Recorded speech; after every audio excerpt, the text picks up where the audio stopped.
Adam Smith of Washington, who serves on the Benghazi Committee, a portion whose participation we showed you earlier, and I asked him his thoughts on the day's proceedings. It's frankly embarrassing the way the Republicans have conducted this hearing. At this point, they're just asking the same questions over and over and over again. And literally, in the entire time we've been here, they have revealed nothing new. I guess the most damning thing they do is they point to our B report and other reports that have already been done to point out the parts of those reports that were critical of the Secretary. But that's no reason to have this committee in place. They are selectively pulling out bits of information from testimony, which we then have to read the full transcript that makes it obvious that what they were saying is not the actual fact. Now, it is clearly a partisan attack on Secretary Clinton. It's not a good day for the United States House of Representatives. Anything that particularly stuck out to you today as you were listening to questioning, both from your colleagues on the Democratic side and the Republican side? Well, I think the biggest thing that stuck out to me was Representative Roscoe, who went after Secretary Clinton on both of his lines of questioning he was trying to basically say that she was responsible for the Libya policy, for basically the decision to join the coalition to remove Gaddafi from power. And the first time he did that, it's like, well, okay, but what's that got to do with Benghazi? That is a direct political criticism of Secretary Clinton, and that's debatable. But that's got nothing to do with Benghazi. The second time that Representative Roscoe did it was even more insulting.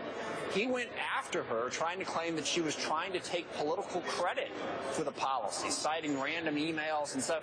Again, nothing whatsoever to do with Benghazi. Well, wouldn't the congressman say that of course, it was the decision to enter into the coalition with NATO to launch airstrikes and ultimately depose Gaddafi that brought about the situation that would lead to ultimately the attack on that embassy? Yeah, but that's not the point. I guess you could go back and say, let's never get involved in foreign policy decisions, and that's the way to prevent attacks. But that's not Benghazi. That's not the attack. That's not what could we have done to protect the embassy. So, I'm really struck, number one, by the fact that literally no new information has been brought to light by this committee, and also by the incredibly aggressive prosecutorial approach that they've taken to Secretary Clinton.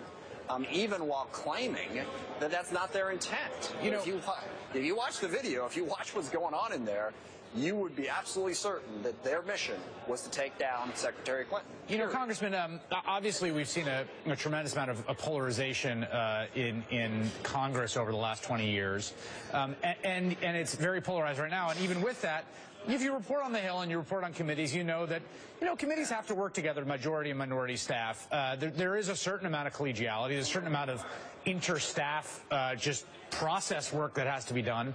I am struck from the outside, and I'd like your perspective on this on the inside. This seems as bad a relationship between the majority and minority as I have ever seen on any committee I have ever covered or watched. I think that is a very fair assessment. And look, Adam Schiff, I think, said it best.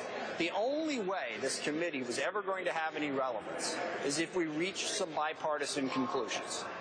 And the Republican majority made no effort whatsoever from the very beginning to try and attempt to do that. So, no, I would agree with you. This is as bad as it's gotten. And look, as Secretary Clinton herself pointed out, when the Beirut bombings happened in 1983, a Democratic Congress investigated it with a Republican president in a very professional manner.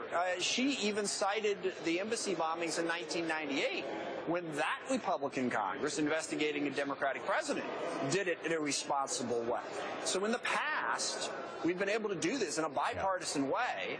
And now, this committee has just, totally destroyed that approach. And I think it's a shame. All right, Congressman Adam Smith, I thank you for your time on this busy day.